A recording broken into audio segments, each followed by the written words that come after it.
বাংলাদেশের cricketer বিশ্বসেরা allrounder Shakib আল হাসানের বিরুদ্ধে খুনের হত্যা মামলা। সুপ্রিম কোর্ট থেকে লিগ্যাল নোটিশ এসেছে। সাকিব আল হাসানকে পাকিস্তান থেকে বাংলাদেশে আনা হোক, তার হত্যা মামলা নিয়ে জিজ্ঞাসাবাদ করার পর তাকে গ্রেপ্তারও করা হতে পারে। শুনুন বাংলাদেশের ক্রিকেট বোর্ড সভাপতি কি বলছেন তার এই মামলা নিয়ে। তারপর আমরা এই নিয়ে কিছু কথা বলবো আপনাদের সঙ্গে। যে বাংলাদেশের জাতীয় পতাকাকে বিশ্বের সর্বোচ্চ জায়গায় পৌঁছেছেন, যে বাংলাদেশকে চিনিয়েছেন সাকিব আল হাসান, সেই বাংলাদেশের মানুষই এবার সাকিবের বিরুদ্ধেই করল খুনের হত্যা মামলা। শুনুন কি বলছেন বোর্ড থেকে বোর্ড সভাপতি। প্রথম সাকিবের প্রসঙ্গটাই বলি। আপনি জানেন যে একটা মামলা হয়েছে এবং লিগ্যাল নোটিশ আমরা পাইনি। আসলে এটা ব্যাপারে আমি কোনো কথা বলতে পারবো না এখন। মামলাটা একটা এফআইআর হয়েছে। এফআইআরটা তো আসলে ফার্স্ট ইনফরমেশন রিপোর্ট বলে যেটাকে, তো ওটার পরে আপনার ইনভেস্টিগেশন হবে, তারপরে একটা দিকে যাবে মামলাটা। সো এই মুহূর্তে আমরা যেহেতু আপনারা জানেন একটা টেস্ট ম্যাচ চলছে, আপনি প্রথম সাকিবের প্রসঙ্গটাই বলি। আপনি জানেন যে একটা মামলা হয়েছে এবং লিগ্যাল নোটিশ আমরা পাইনি। আসলে এটা ব্যাপারে আমি কোনো কথা বলতে পারবো না এখন। মামলাটা একটা এফআইআর হয়েছে। এফআইআরটা তো আসলে ফার্স্ট ইনফরমেশন রিপোর্ট বলে যেটাকে, তো ওটার পরে আপনার ইনভেস্টিগেশন হবে, তারপরে একটা দিকে যাবে মামলাটা। সো এই মুহূর্তে আমরা যেহেতু শুনলেন কি বলা হয়েছে।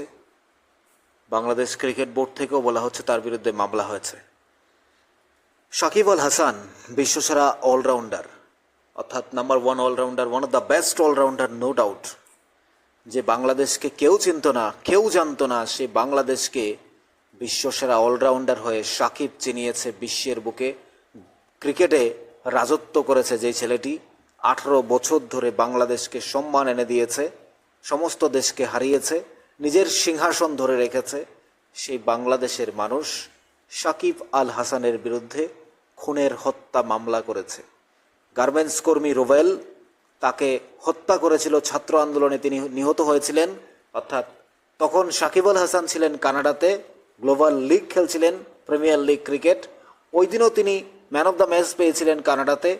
আর তখনই শেখ হাসিনা সহ বাংলাদেশের প্রাক্তন প্রধানমন্ত্রী তার নামের সাথে, যেহেতু সাকিব আওয়ামী লীগের এমপি ছিলেন, তার নামটাও জড়িয়ে দিয়েছে, তার নামটাও দিয়ে দিয়েছে খুনের হত্যা মামলা। সুপ্রিম কোর্ট থেকে আপনারা যে নোটিশটা দেখতে পাচ্ছেন, বাংলাদেশের সুপ্রিম কোর্ট থেকে তার বিরুদ্ধে নোটিশ পাঠানো হয়েছে, সমস্ত জায়গায় লিগ্যাল নোটিশ, তাকে বাংলাদেশে ফিরিয়ে আনা হোক হত্যা মামলার ইনভেস্টিগেশনের জন্য।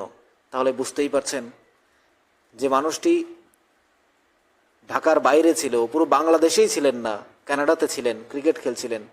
একটা দলের সাথে যুক্ত থাকায়, একটা দলের এমপি হয়েছিলেন বলেই তার বিরুদ্ধে খুন করেছেন তিনি, বা মানুষকে একজন খুন হয়েছেন রুবেল হত্যা, তাকে খুন করার জন্য দায়ী নাকি সাকিব আল হাসান হতে পারে।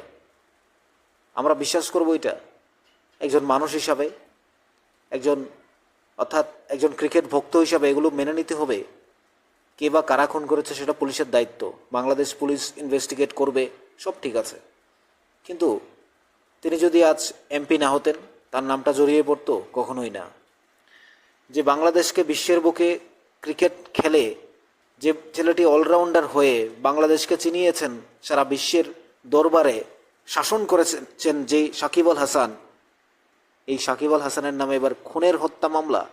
তার প্ররোচনায় খুন হয়েছে রুবেল, এটা মানতে হবে, বিশ্বাস করতে হবে। সারা বছর ক্রিকেট খেলে, হ্যাঁ, সাকিব আল হাসানের মাঠের বাইরের কর্মকাণ্ড হয়তো আপনাকে আমাকে মানতে বাধ্য করবে না, তার কোনটা ঠিক ছিল কোনটা ভুল ছিল। ছাত্র আন্দোলন চলছে, তিনি চুপ ছিলেন, তিনি এক দলের প্রতিনিধিত্ব করেছেন, অর্থাৎ তিনি আওয়ামী লীগ ছিলেন, আওয়ামী লীগের বিরুদ্ধে, আওয়ামী লীগের এমপি ছিলেন, তার বিরুদ্ধে বাংলাদেশে কথাবার্তা চলছে, অর্থাৎ তার বিরুদ্ধে মামলা হয়েছে। ঠিক আছে, তিনি একটা স্ট্যাটাস দিতে পারেননি, একটা স্ট্যাটাস দেননি বলে, অর্থাৎ তিনি স্ট্যাটাস দিয়ে যদি লিখতেন যে ছাত্র আন্দোলনের সঙ্গে আমরা আছি, বা ছাত্র আন্দোলনের পক্ষে যদি তিনি কথা বলতেন, তাহলে এই মামলাটাও নিশ্চয়ই আজকে হতো না সাকিবের বিরুদ্ধে। যে তাদের আভ্যন্তরীণ বিষয়, তাদের আভ্যন্তরীণ দেশের কথাগুলো কিন্তু আমরা তুলে ধরছি কেন?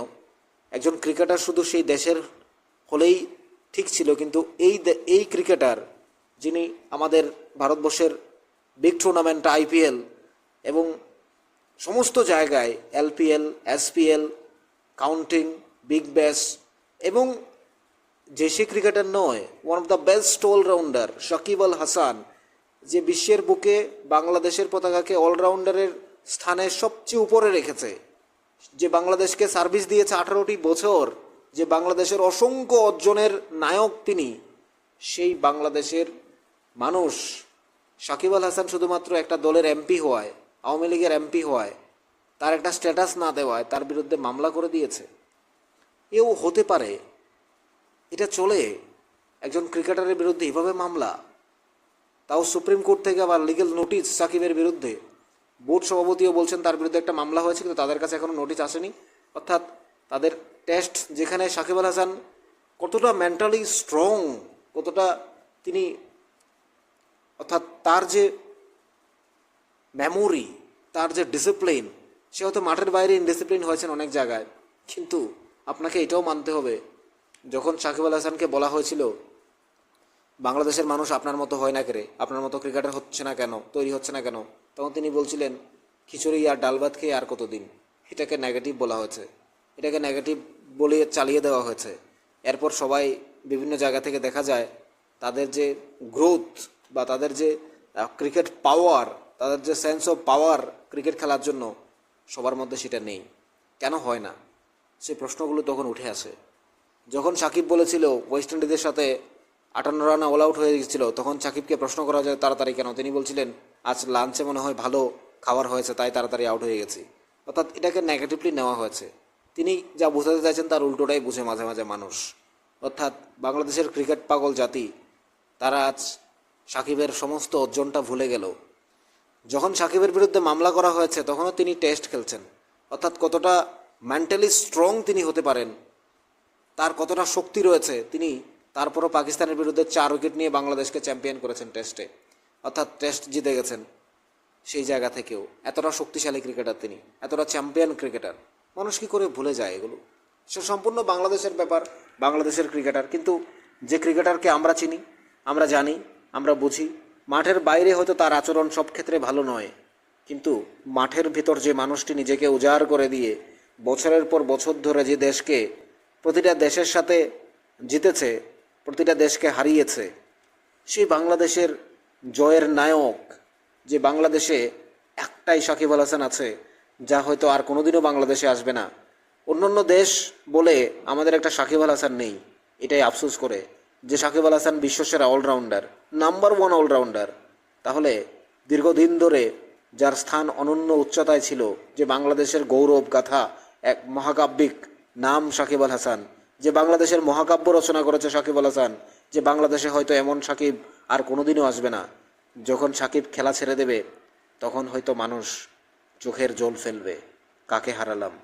আজ যে সাকিবের বিরুদ্ধে মামলা হয়েছে, এটাও কি ঠিক?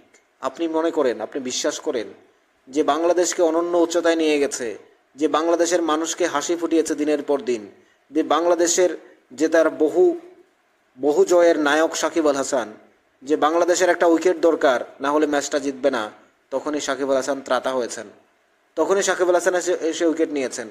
যখনই বাংলাদেশের ম্যাচ জয়ের দরকার, একটা পার্টনারশিপ দরকার, তখনই সাকিব আল হাসান এসে ত্রাতা হয়ে দাঁড়িয়েছেন অন্য দলের বিরুদ্ধে, অগ্নিস্ফুলিঙ্গ ধারণ করেছেন তখনই।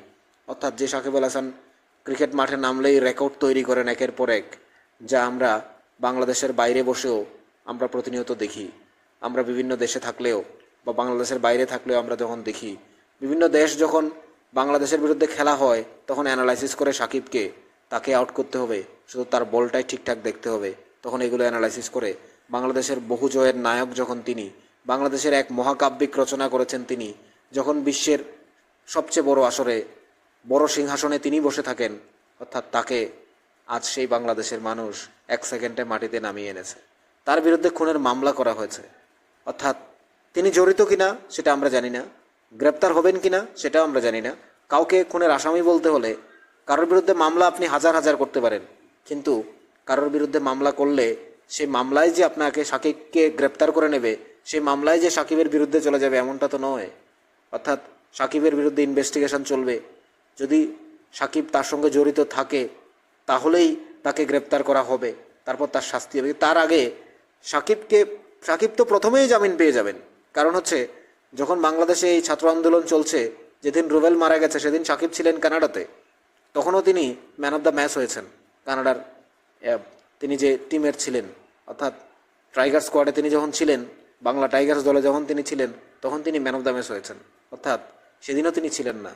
তার নাম জড়িয়ে যায় কিভাবে? জড়াতেই পারে। তিনি যেহেতু একটা দেশের বা একটা দলের এমপি ছিলেন, সরকারের এমপি ছিলেন, তার একটা স্ট্যাটাস না দেওয়া, তার এমপি পদে থাকা, অর্থাৎ সাকিব এমনি এমনি তৈরি হয়নি। নিজের যোগ্যতা, মেধা, নিজের অলরাউন্ডিং ক্রিকেট খেলে বিশ্বসেরা জায়গা নিয়েছেন। অর্থাৎ তাকে এমনি এমনি কেউ দেয়নি। বলতে চাই, এ কী দেশ, এ কেমন দেশ, এ কেমন ভক্ত আপনারা, এ কেমন ক্রিকেটারের ভক্ত, এ কেমন বাংলাদেশ, যে বিশ্বসেরা সাকিব, যে বাংলাদেশের জাতীয় পতাকাকে সবার উপরে তুলে ধরেছে, যে বাংলাদেশে বিশ্বের বুকে চিনিয়েছে, যে বাংলাদেশ নামটাকে উজ্জ্বল থেকে উজ্জ্বলভাবে মেলে ধরেছে, যে বাংলাদেশের অর্থনীতিকে সমৃদ্ধ করেছে, যে বাংলাদেশের মানুষকে বহুদিন হাসিয়েছে, যে বাংলাদেশের মানুষের চোখের জল মুছে দিয়েছে, যে বাংলাদেশের মানুষকে সবসময় হাসতে শিখিয়েছে, জিততে শিখিয়েছে, যে বাংলাদেশ কখনো আর একটা সাকিব পাবে না। যে সাকিব মহাকাব্যেই রচনা করে বাংলাদেশে, সে সাকিবকে আপনারা 1 সেকেন্ডে ভুলে যেতে পারেন, ভাবতেও অবাক লাগে। কি বলবেন আপনারা? জানাবেন কমেন্টস বক্সে। থাকুন নিউজ ত্রিপুরা 1 চ্যানেলের সাথে।